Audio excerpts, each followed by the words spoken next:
smoke the dizzy, but we can always share some ditties. It's just a cup in time.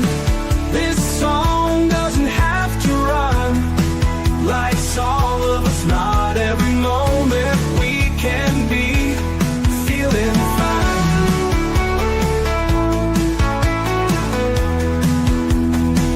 I wanna share a moment, just a second if you will, maybe even a cup of thrill.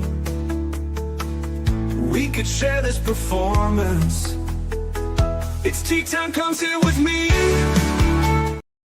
Well, welcome guys, Miss Liz and Halcyon. And yes, we are having an earlier show this afternoon. So if you guys are tuning in and you're just checking out Miss Liz, you can see Miss Liz on all platforms and social media out there.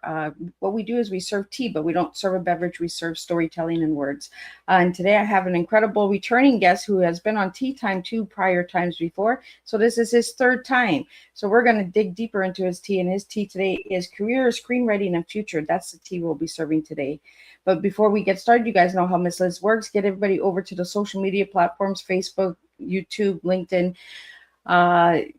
TikTok, all of those good places, Instagram. You guys know them all out there. Just give that a like, follow, and subscribe, and get these tea times out there because they do make a difference in the guests' lives and the viewers' lives as well, because they do resonate with some of my listeners out there. So let's get started with disclaimer and an intro, and let's get Bob in here and let's spill some tea together. Disclaimer for Miss Liz's Teatime live shows. Miss Liz's Teatime is a global platform dedicating to sharing real-life stories, diverse perspectives, and meaningful conversations that inspire awareness, healing, and connection. I'm Miss Liz is going live using StreamYard. Before leaving a comment during the live broadcast, please grant StreamYard permission to display your name at StreamYard.com. Please be advised that all the content brought forward during any Teatime show is presented in good faith. However, discussions may include opinions, beliefs, and perspectives that do not necessarily represent the views of Miss Liz or the Teatime platform. Information shared by the guests is based on their own experiences and is perceived to be accurate at the given time of airing. All guest viewers and participants are responsible for using their own good judgment when considering any action or decisions that may relate to these discussions. Some episodes may cover sensitive topics, including but not limited to trauma, abuse, grief, mental health, and other emotionally triggering subjects. Listeners and viewers' discretion is strongly advised. Teatime with Miss Liz is an open discussion forum designed to offer insight, inspire awareness, and create connection. It is not a substitute for professional, medical, legal, or therapeutical advice. If you require professional support, please seek assistance from qualified professionals or trusted resources in your area. If you have any questions regarding this disclaimer or the content of this discussion, you are welcome to contact me, aka Miss Liz, directly at bookingmissliz@gmail.com, or visit my link tree at Miss Liz's Teatime. By choosing to participate in, comment on, or view these live shows, you acknowledge and accept this disclaimer. Your participation is entirely voluntary. I, Miss Liz, welcomes you to join the conversation with an open heart, and if at any time you feel this platform is not right for you, I respect your wishes and decision and welcome you back whenever you are ready. Teatime with Miss Liz is serving truth and awareness one cup at a time.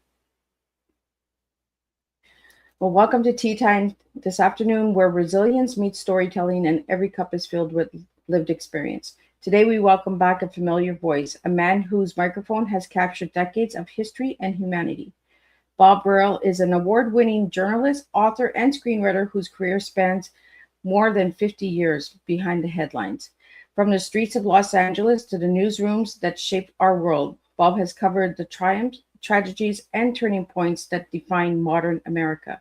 His voice has been heard on KNX News 97.1 FM and across major media networks, earning his numerous honors, including the prestigious award Edward R. Murrow Award. Beyond journalism, Bob is a storyteller at heart, turning his sharp reporting eyes into novels and screenplays that capture the spirits of preserved and truth. So grab your cup, lean in, and join me as we pour into the stories behind the storyteller, and welcome Bob into the studio. Lizzie. Welcome, Bob. I'm sorry. I have, Lizzie's one of my favorite names, and one of my favorite songs is Lizzie of the Rain Man. So if you don't like Liz, I'm sorry. It just came to mind. Lizzie the Rain Man. Oh, I gotta check that one out, Bob. Look at yonder, Lizzie. Here comes the rain. I like Lizzie. My nanny called me Lizzie, so I like Did he Lizzie. really? Lizzie's nice. I've been called that a long time. So, Bob, welcome to the studio again, and thanks for joining me for tea. Thanks. For Thanks. all I'm enjoying being here. for all my first time listeners of Tea Time, who is Bob Brill as a little guy, and who is Bob now? Oh, who's Bob Brill now and who's Bob Brill then? Bob Brill was a kid who always wanted to play baseball and had to figure out what he would do as an elementary school kid when a teacher asked me what do you want to do as a backup, and I didn't know what a backup was. So I figured, I wanted to stay close to baseball. So I decided I wanted to be a play-by-play broadcaster. That morphed into radio in general, and that was 53 years ago. I first got behind a mic, and done a lot since then. I actually did get to do a little play-by-play. It wasn't the career path that I took, but I did get to do some, and I'm obviously a big sports fan. So I still, I'm thrilled with all my Pittsburgh teams because I'm from Pittsburgh. But it's like William Shatner said, I'm from Pittsburgh, but I work in Los Angeles. So I don't work in outer space. But yeah, and today, I'm doing a little less in radio. Sometimes by choice, sometimes not. And basically, I'm morphing, hopefully, into the Hollywood side of things and doing a lot more writing. And, I've written 16 books and written 20 screenplays and pilots. I haven't sold any yet, but that it only takes one, as they say. I'm an eternal optimist in that particular realm. And my latest book I wrote as to be a movie, and I haven't written the feature script, but I don't plan to let somebody else do that. But maybe sell the rights to it is what I really want to do. Well, I'm happy that you brought up that book because I'm going to pop that book up so you can share a little bit about this book. I think it's really cool, this book. There we go. There's your new book. Thank you. So you want to tell the listeners out there, and for the audio listeners out there, Bob, you want to just explain a little bit about what the cover looks like? Yeah, well, the cover, the book is called 5 Seconds to Die. And basically the story, it starts out film noir. And it's basically, there's two people on the cover, and inserted in behind them are three guys who are pretty much obviously mobsters. And they're in Hollywood. And the gentleman in the picture is a former reporter turned private investigator. The woman in the picture, who looks a lot like Michelle Pfeiffer after we work that out, she is a former B-movie queen, and the guys in the background are mobsters. And the idea here is that he runs into her in a bar in Hollywood, and they have dinner. It's one of those film noir type things. You see me, I see you, bingo, bango, boom. But they don't get to the bingo, bango, boom till later. So, but she has a lead on a story, and she's been searching him out. And her recent past is she's been the girlfriend of an Armenian mobster in Glendale, California, which is a very big Armenian population there, which is a suburb of Los Angeles. And she overheard him bringing together some of the most notorious criminal gangs around the world. And they are come together with the world's greatest hacker to hack the 2028 Olympics in Los Angeles. The idea that they are going to pull out $82 billion, anybody that used a credit card. Of course, everything's cashless nowadays when you go to events. And anybody that uses a credit card, buys a ticket, whatever, everything is going to be stolen out of their economic packages, and including the Olympics itself. And so that's the situation. And he says, no, I'm not getting involved in this one, Armenian mobster and criminal gangs and cartels and all these people from around the world and different bad guys from around the world. I'm not going to do that. And he falls for her and falls for it, and they steal a flash drive. and the chase is on around the world for the bad guys to get that flash drive, because that's what the hacker needs. He has everything there, and rather he can't recreate it. He needs that flash drive, and that's where the chase begins. It's an international chase with motorcycles, car chases, good guys, bad guys, boats, the Mediterranean, the UK, Mexico, you name it, and it all comes back to LA, and I'll leave it there. Well, I want to get into the bingo bango boom. Well, Is there that you like go. a bingo bango boom in a good way, or bingo bango boom? Oh no. In both. I mean, there's the bingo bango boom as far as gunshots and beatings and people like that. There's also the bingo bango boom, as you would expect it to be, with a man and a woman who are on the run, and who are two lonely people who are two very close throughout the next month or so of this chase. So, Bob, is it kind of like a Bonnie and Clyde kind of book? Not so much Bonnie and Clyde, because these are the good guys. But I've never really compared it to other stuff more, because federal agencies do get involved. And one of the things that I did in this book, which I expanded from previous books, I actually use real people who are friends of mine's names as some of the characters. Oh. And for instance, there's a DEA agent, retired DEA agent named Dick Kroc, or Richard Kroc. And Richard Kroc is a retired DEA agent who's actually a friend of mine. And I wrote him an email. And I said, "Hey, I'm doing this. Is it okay?" He said, "Yeah, sure, go ahead." And the main characters are not. I created names for them.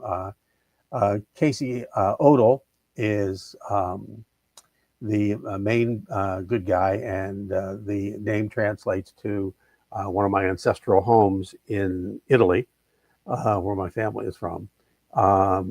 And I actually go back to that place in Italy, and the other ancestral home from my father's side. And we go back to those places.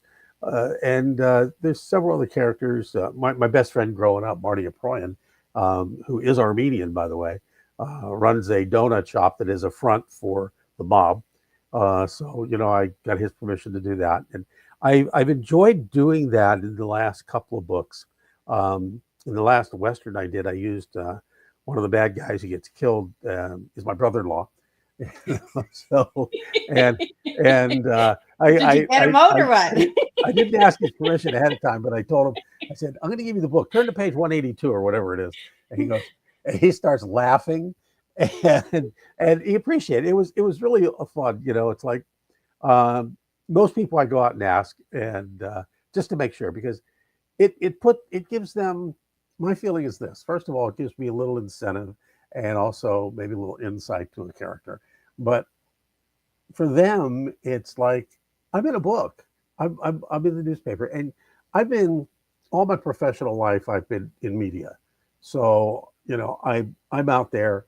I'm on. I've been in covers of not magazines, but I've been in covers and stories in magazines, and I've had my name in newspapers. I've had my name on TV, radio, all that kind of stuff. So to me, it's almost like it's second nature, and you kind of lose appreciation sometimes. But if someone who's never been in that situation sees their name in a book and they know it's their name, that's sort of like, that's cool. That's really a nice highlight, in my life. And they thank me usually. I haven't had anybody say, "I'm suing you." But, Not yet, right? hopefully we'll keep that one in the corner somewhere.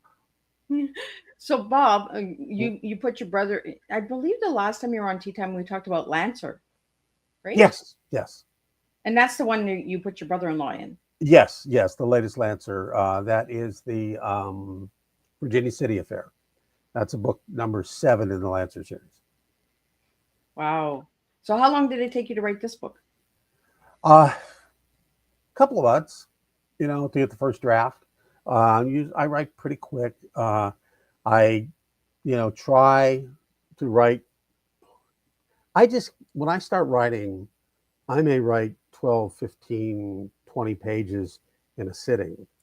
And then the next time I come back to it, I start at that spot again to see where, where I've taken myself and, where the mistakes are, and try to correct any typos and that kind of thing. So the person who does the actual editing later on doesn't have that much to do. Because usually pay an editor, and if I've got 200 mistakes, it's going to take her 200 minutes, and then I got to pay her for 200 minutes, and so it's one of those things where I try very hard to correct the spellings, and there's always the problem of the EIR, the ERE, and the EY apostrophe RE, and there's always that. And when I was at UPI, I was known as the worst speller at UPI. So, I've always got that issue that I have to deal with. And I know my writing's not going to be technically perfect. I know that. And that's why I've had to, actually, in some cases, I would have some friends of mine who were editors who would do it for me for free. And that was always a bonus. And, but, you give them credit. And then, but more recently, I've had to, pay someone to do it. And, it's always a tough one, and you have to have another set of eyes on it anyway. Not that they're going to change the story, because I won't let them change the story. But they may find something in a scene that didn't make sense because you said this on page 20 and then on page 22. Like, perfect example. I'm writing a screenplay with a friend of mine. He lives on the East Coast, and it takes place in Los Angeles. And he's from here. We went to school together. We're high school and junior high. And I looked for a long time for an African American to help me write this script, because it's a black and white script. And I sent him the latest version, and he wrote back to me. He says, "I don't understand the New York bar. Is there a bar in New York or in Los Angeles called the New York bar?" And I said, "I ain't writing New York bar." No. That And he goes, "No, there's a bar called the New York Bar." And I said, "Okay, let me look back on page 54. Oh my gosh, how the hell did I do that?" And I said, whether it was a typo, or whether it was a brain fart, or whether it was, automatic correction or whatever, I actually wrote 2 scenes where it says New York Bar, and they're in Los Angeles. And so I had to write him and say, "Hey, dude, I'm sorry, man. I don't know what happened, but so I went right back in and changed it." But things happen like that when you're writing, whether you're writing a book or a story or screenplay or teleplay or pilot, whatever you're writing, things like that happen, and you kind of just drift, and you don't catch it, or you may read it 50 times and you may not catch it, and that's why it's always you have to have another pair of eyes to look at it, just to make sure. So what is it about screenwriting that you enjoy, Bob? Wow, I really enjoy screenwriting. I enjoy screenwriting more than I enjoy writing books. I've often said that writing for radio is the only medium where you have one shot. You have to, they have to hear it. They have to digest it. And no other medium is like that. In television, you have visual and you have audio. In films, you have visual and audio. In a play, you have audio, but you also have visual because you're looking at them. So in every other thing, I mean, even in a book, you can go back and look, and many times you have pictures. So you have all that. But radio is the only one you don't. You have one shot to catch it. Where in film, and the thing I like about this is you have to imagine what's on the screen as you're writing, and you try to get the toughest part. And I haven't mastered it, but I'm much better than I used to be. Is to let the picture tell the story instead of the dialogue. In other words, you may write. Like I'm looking at this screen here. I'm looking for something that doesn't have a curse word in it. Adams approaches. There's TJ. like bing bang boom that's coming in. Yeah, exactly. Adams approaches TJ and grabs him by the collar. Johnny Adams says, I don't give a blank who she is. You just pay me my money tomorrow, or you park it on the street. Understand?" And so the words there are powerful, but much more powerful is the line, just one line. It says, Adams approaches TJ and grabs him by the collar. So he's grabbing him like this and in his face and saying these lines. And then the next line is, TJ tries not to show fears. Adams lets him go. TJ brushes off his shirt. It's like, man, and I won't read the rest of the line because it's more curse words. But so the thing about film and TV is letting the visual tell the story. And as much as you can let the visual tell the story where you don't have dialogue, the word they call it is expose, or expose. And where, show them the story, don't tell them the story, because the showing them the story will tell them the story. And that's how I really enjoy that about screenplays.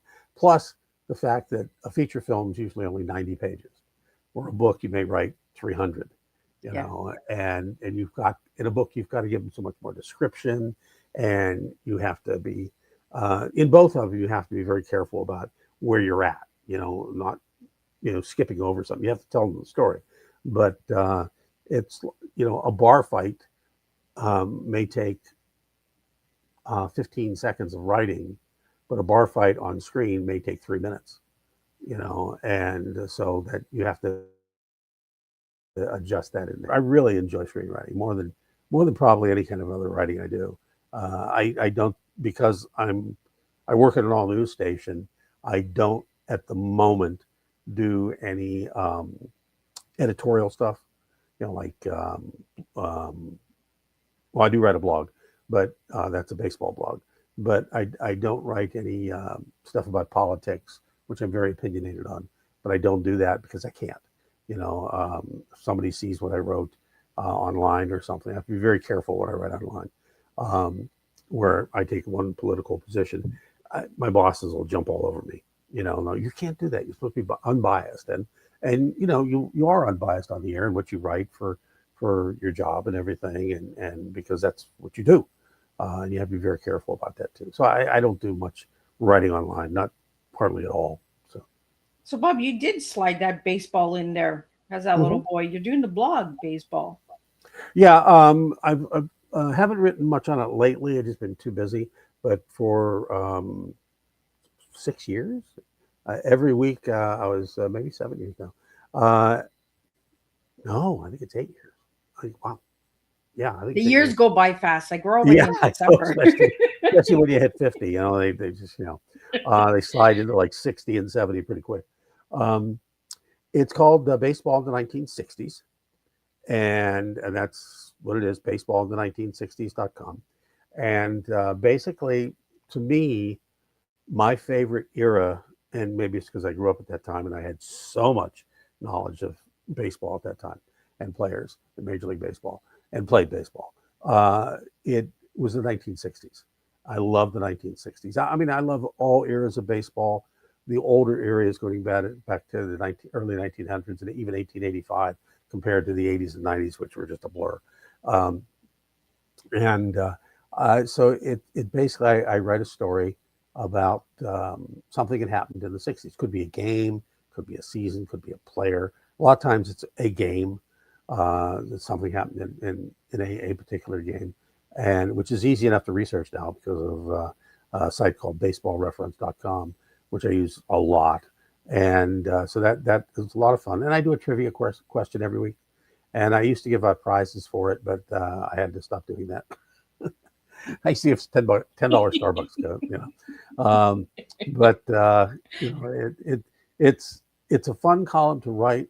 And I haven't written one probably in a month, only because it's just been so much busy with the holidays, work, and everything. I just had to back off, and I need a little bit of a break. So it's there. Well, Bob, you're in the middle of filming. You're in the middle of filming something, right? Not at the moment. No. Not at the moment. The last thing we filmed was The Adventures of Taekwondo Martial Arts Detective, which was a short pilot. But I'm in the midst of writing another baseball book, although I've written 2 sports books. One was a baseball memoir growing up in the 60s, basically the 70s. and the other was a instructional book. It's almost a pamphlet.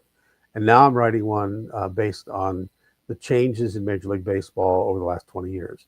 And I'm also interviewing some players who played before this current time.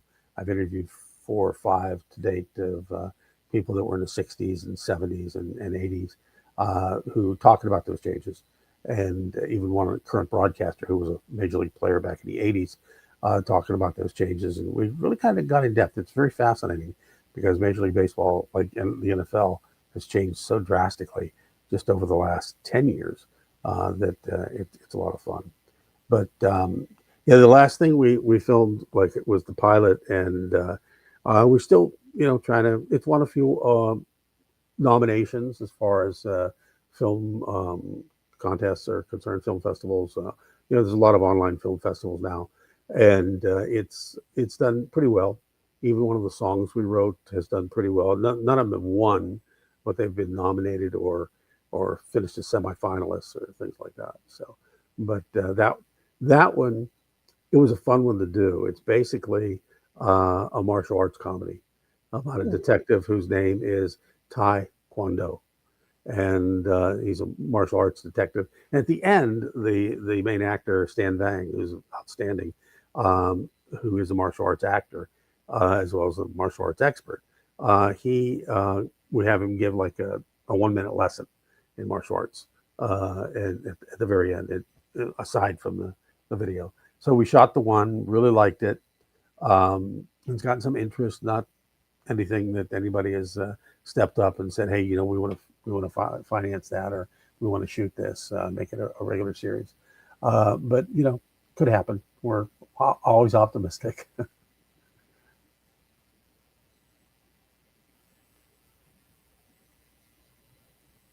So, Bob, have you ever tried martial arts?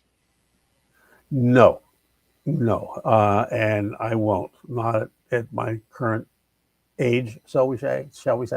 I have a feeling that if I tried to do a certain kick, I would probably be spending the next month in a hospital.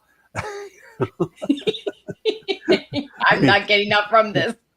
I mean, I can do this, but that's about as far as it goes.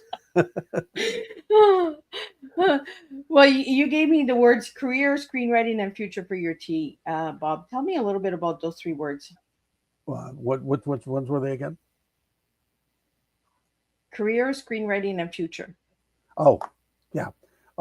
Basically, my career is morphing.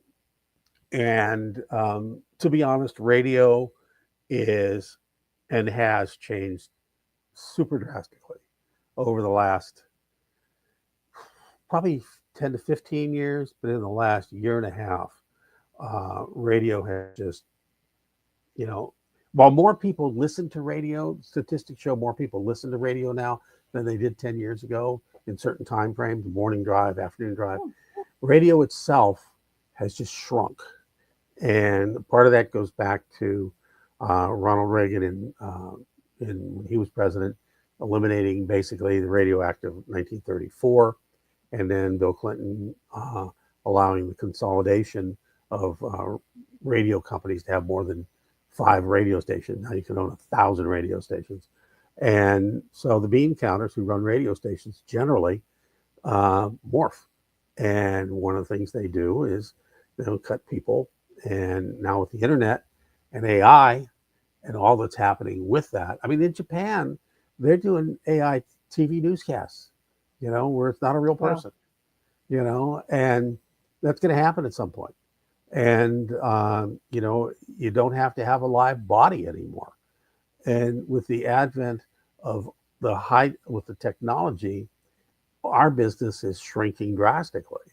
And just like all the other businesses before, for instance, a friend of mine was telling me the other day that when he was a TV reporter, and in the 80s and 90s, he went out and he had a sound man, he had a cameraman who was lugging around a large camera and a other piece of equipment.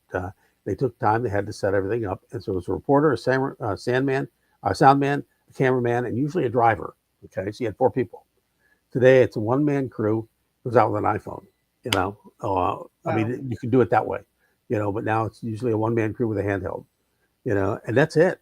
You know, so they've cut 75% of the jobs are gone in that particular scenario, and that's happening all over the country. And you know, the radio is more popular in other parts of the world, especially the third world. You know, because that's what they have. You know, Yeah. and they rely on that. And it's used to do everything from rally the troops to overthrow the government to entertainment. And the former program director I know, who I worked with in a couple of markets, he retired about 10 years now. And I had lunch with him. And I said, why now? Why are you retiring now? And he said, well, I don't want to be the last one to shut out the lights. He said, basically, within 10 years, maybe 5, your children are going to be listening to music from some kid in Amsterdam playing music on his iPhone in his closet. You know, and that's what's going to happen. Automation has just, you know, done some terrible things as far as the market is concerned, but you know, everything's shrunk. So I said all that to say, career-wise, I'm trying to go into the next hardest field in the history of the world, which is Hollywood. You know, where things are shrinking too. You've seen the headlines lately, the Netflix deal, Paramount, the possible hostile takeover, you know, all this stuff that is causing Hollywood to shrink. You know, the unions are fighting that drastically. Yeah. The second word was, I forgot. What was the second word? Screenwriting. Screenwriting, yes. Well, basically, that's where I'm hopefully headed. And because I love it so much, I really do. And it's been a passion of mine. You know, I think I told you last time I was on, I started telling, I guess I really started when I was about 5 years old. I started writing jokes for family members. And then, in other words, I would write a joke and tell them this joke, and they'd all laugh because I was a cute little kid, 9 yards, and so that strokes your ego even when you're 5. And I just fell in love with the whole thing, and so the writing part of it, whether it's screenwriting or books, and I just love the screenwriting so much more than any of it. I'm still writing books. Don't get me wrong. I still have at least 5 to write, but the screenwriting is where my heart lies, and I really want to go there. And you know, and it's not even so much that seeing my name on screen, on a big screen in a movie theater, which you don't go to a movie theater hardly anymore. It's mainly streaming. And the interesting thing is when you watch something on a streamer, as the credits roll, they'll let about 2 seconds of the credits roll, and then you don't see anything anyway. So really, Yeah. realistically, you know, chances are you're only going to see your name once. That isn't the point. That doesn't do much for me, a little bit, but just to see my concept and my idea that I built done and performed by, you know, maybe 30, 40 people, you know, or however many people were in the movie or the TV show, and to see that translated and then to look at it and say, wow, that was really good, or oh gee, that sucked, oh man, I'll never get another screenwriting job. Geez, who the heck made that piece Don't of do that again. So, but hopefully, you know, you get that welling up inside that says, I did a good job, man. That it translates. I mean, people are laughing, you know. And I know we screened a short a number of years ago that I did, and we had a coyote walking across the screen in one of the. It was filmed. Part of it was filmed in a park. There was a love scene in the park, and when I went out to scout the location, there was a coyote walking along the path, and I stopped my car, grabbed my iPhone, and I just filmed him. And he just looked at me and he just walked on. I got maybe 10 seconds of it. And I saved that. And when these two people were making love on the grass under a tree in a park, they got up and they're getting back and getting dressed. They look over and I snuck in that 10 seconds of the coyote walking along and looks at them. And they said, yeah, we need to get out of here, you know, blah, blah, blah, you know. So they get dressed very hurriedly and they take off. And the coyote was just, you know, what I did was in the credits, I put the coyote played himself. And then I said, we didn't pay him. And he he decided he didn't want to be in movies anymore because we didn't pay him. So I forget what the actual line was, but I listened. I wasn't in the theater watching with him. I listened, and I was listening to see where the laugh was going to be because I knew it was going to get a laugh. It had to. And these were industry people who were watching it. And sure enough, when that second coyote line or third coyote line came up, they just roared. And I thought to myself, that was such a good feeling, you know. I knew I set that up for them to get a happy moment and laugh, and it worked, you know. And I knew it was going to work, but I still had to have the fruit of that experiment. And it was just, that's the biggest thing as far as I'm concerned, as far as if it ever gets up on the screen, you know. And we've had small screenings, you know, on some of the early films, the short films that I filmed. So, but the third one, what was the third word? Future. Oh my goodness gracious, future. Where are you going in the future, there, Bob?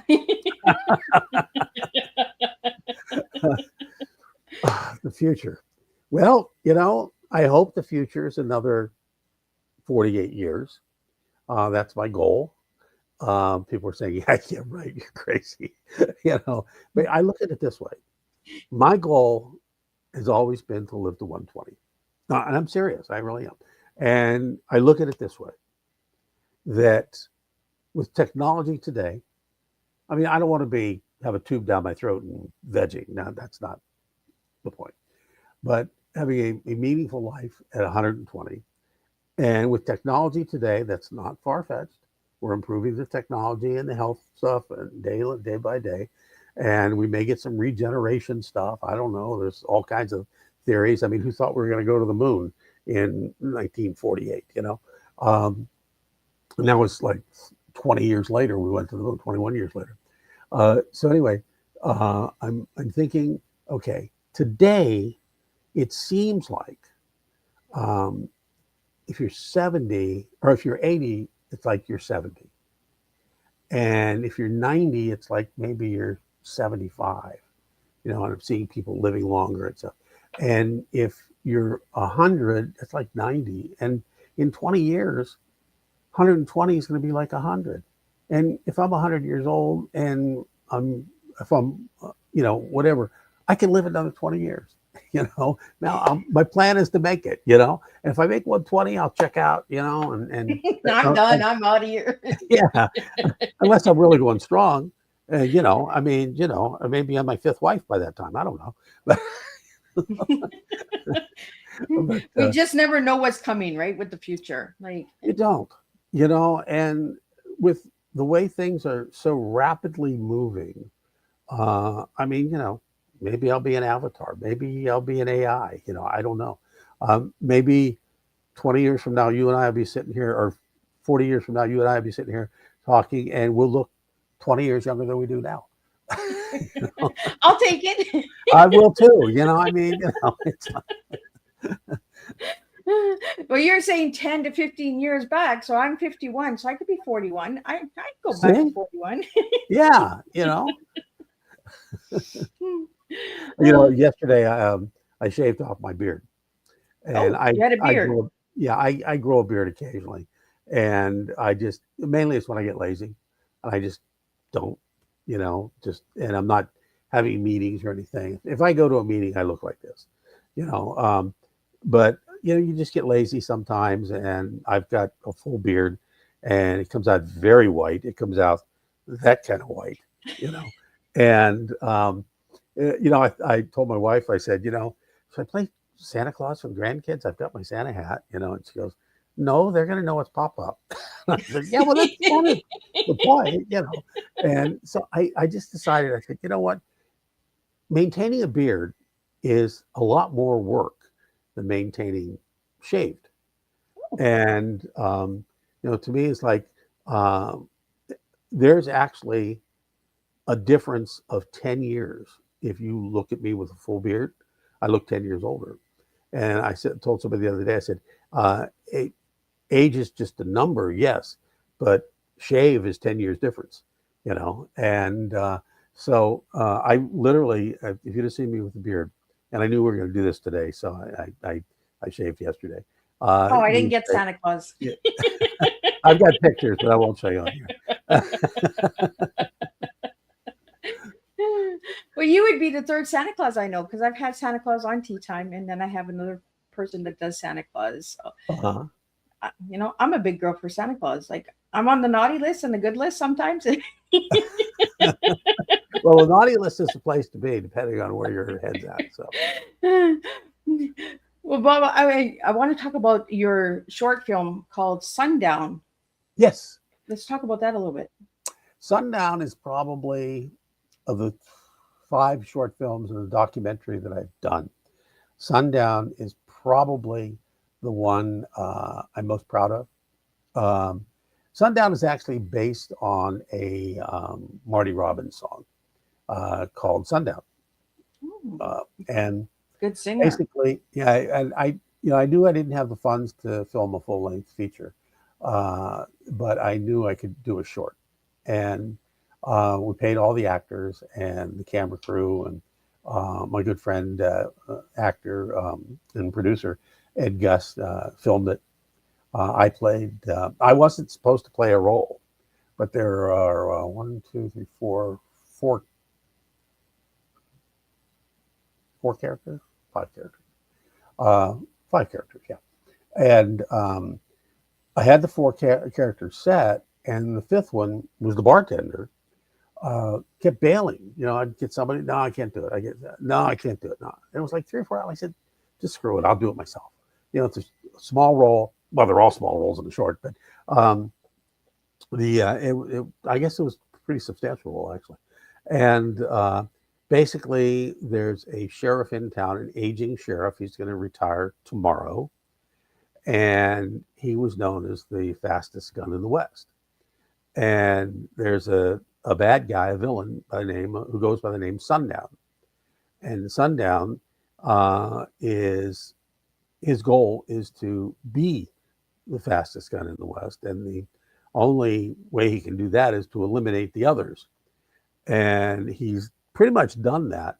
And the last one left is this aging sheriff who, at his age, still can shoot pretty quick.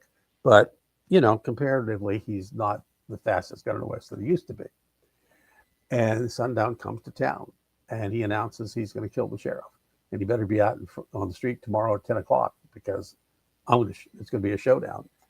And the bartender and the gambler are in the bar when he walks in, and they sneak out, and they basically go to the sheriff and say, retire today, leave town. And the sheriff says, no, I'm not going to leave town. I'm going to face him. Well, come on, old man, you've done this all your life. You're retiring tomorrow. And the sheriff convinced, he says, basically, it doesn't matter. He's going to follow me wherever I go. He has to kill me to be the fastest gun in the West. He has to prove himself. And so the sheriff decides to meet him in the middle of the street. And I guess, spoiler alert, I'll tell you the spoiler. Basically, they square off. And the thing about Sundown, he never is in a duel except as the sun is setting. And he always has the sun behind him. That's his thing. That's his moniker.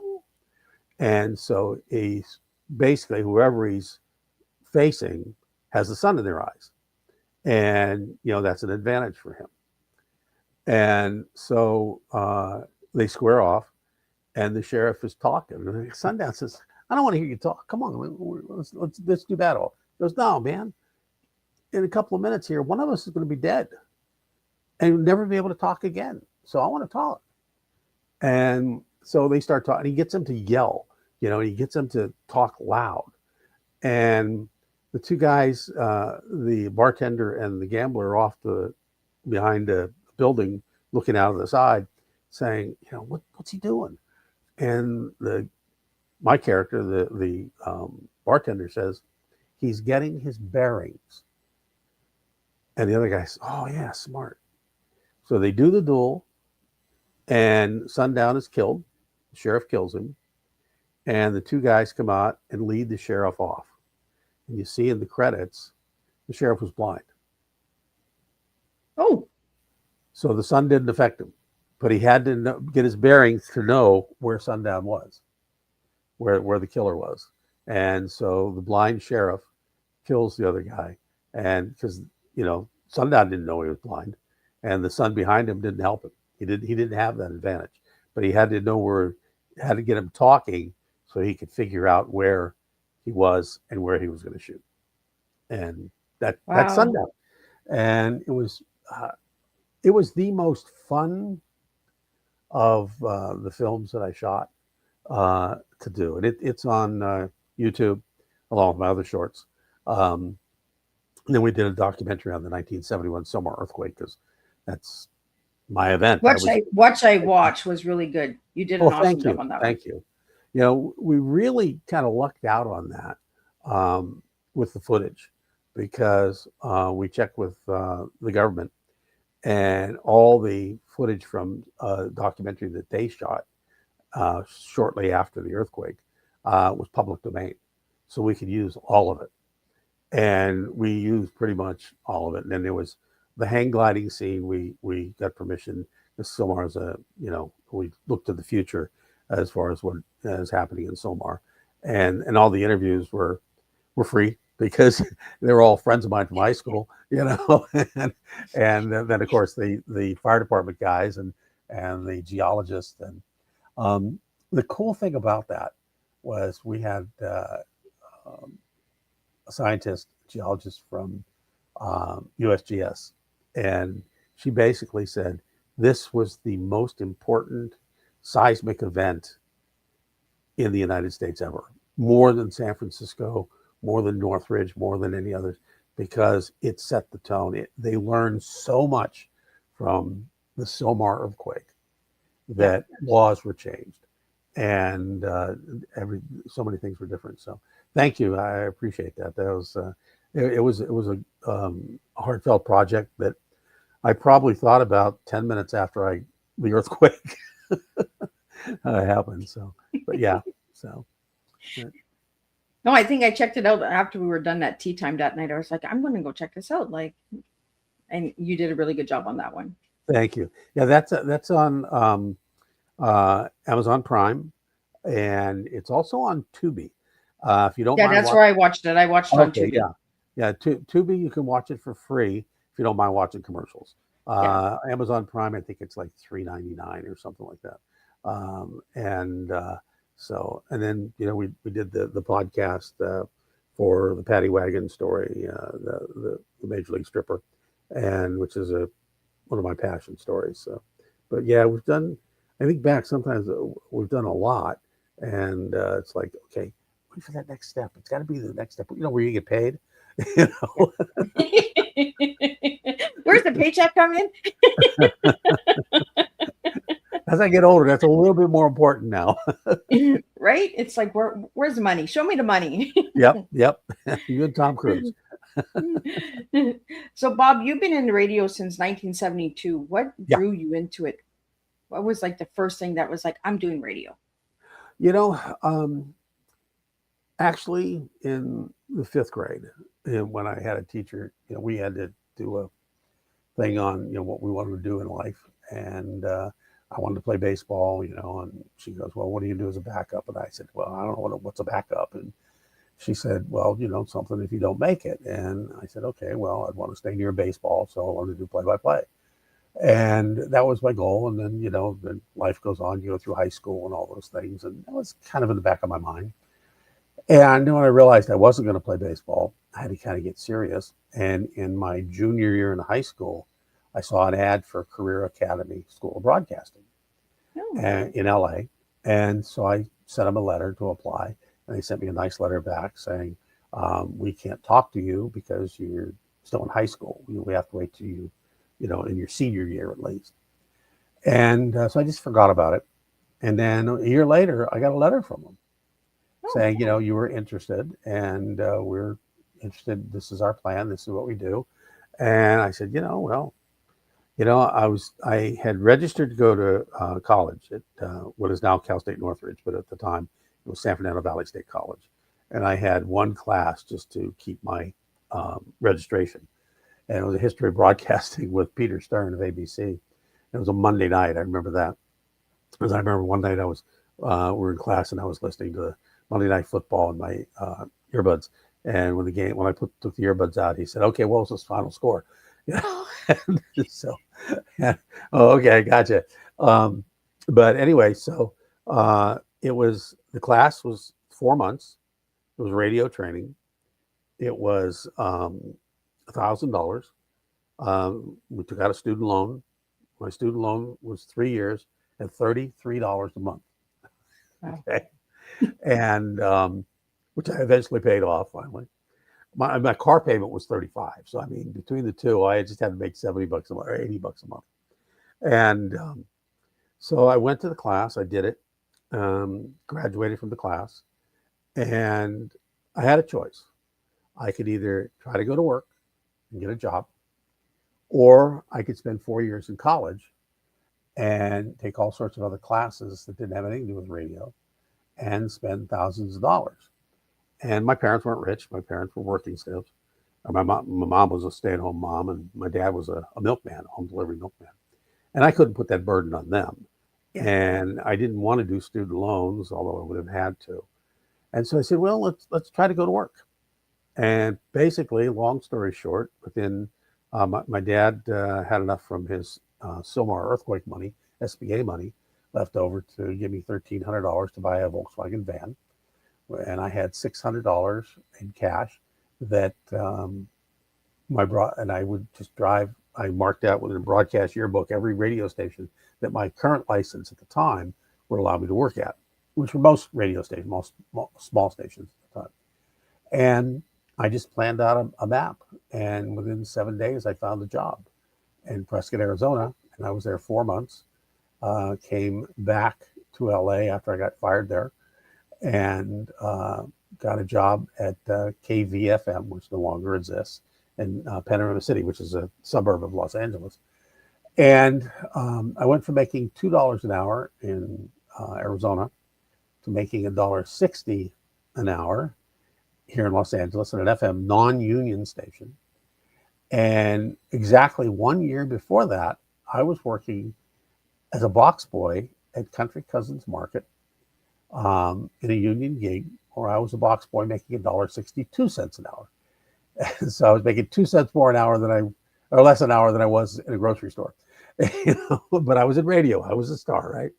And it went on from there. I traveled to a few other states. I worked in Oklahoma twice, Texas once. I worked in Utah. I worked in Arizona, New Mexico, California, of course, and all over California, from Palm Springs to Fresno. And so that was the start of my radio career, and I've enjoyed it thoroughly. A friend of mine and I were talking yesterday, and we both agreed that in radio we've never worked a day in our life. It's just been that. I mean, it gets frustrating, with the changes now and everything, and the pay. The last probably 10 years has been good, not tremendous. It hasn't kept up with the economy, but it's decent.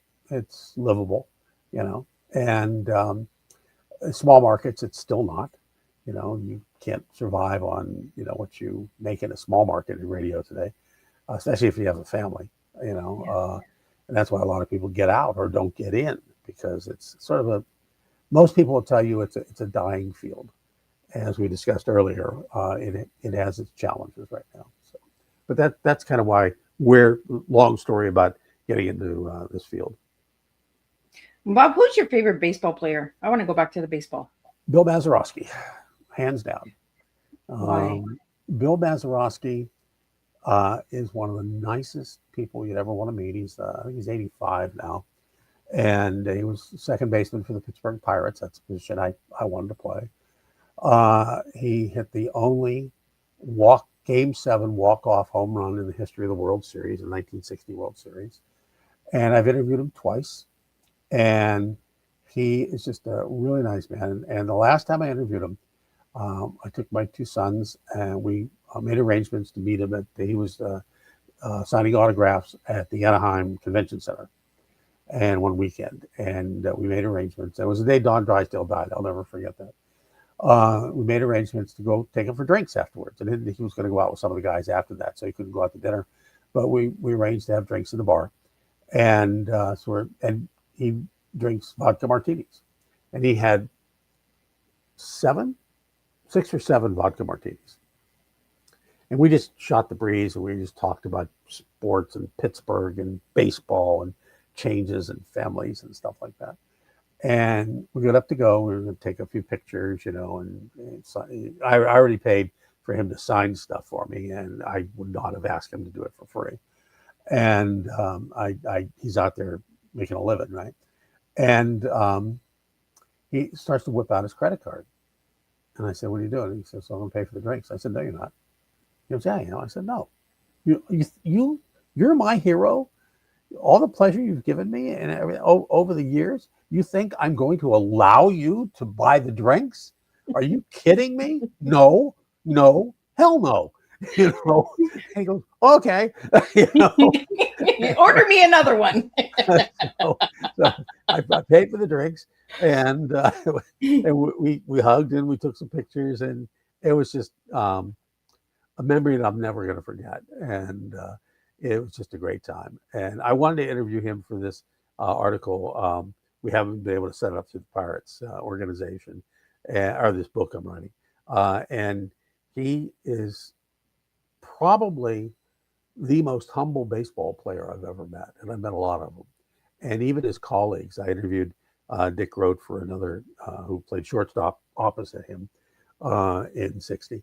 And he said, "Mazzy's one of the best ever." He said, there's not a more humble man walking the face of the earth than he is. I mean, just a great baseball player, just a great baseball player. So that's my story about Bill Mazeroski. And Bob, do you have any new books that are coming out besides the one that we talked about today? No, not yet. I do have to write Lancer number 8, which will be the San Francisco affair. It's planned out. I just haven't had time to sit down and write it. I'm going to have to seriously think about that in the new year. But I want to get this baseball book finished first. And it's probably will be out midsummer, I'm thinking, because I've written a good portion of it, and the rest of it, the interviews and stuff. And then a lot of it's going to be breakdown of the current 10 positions now, but and baseball players and whose life has been changed by these changes and going back to before that. So it's going to be a statistical book and a history book, as well as a story of history to modern times. And it's not going to be a big book. It'll probably be a couple hundred pages, maybe a little bit more than that because of the breakdown of statistics. But I want to get that one finished first, and then I can clear my head. And everybody's been after me to write a sequel to The Tattoo Murder, which is planned. It's called The Belt Buckle Murder.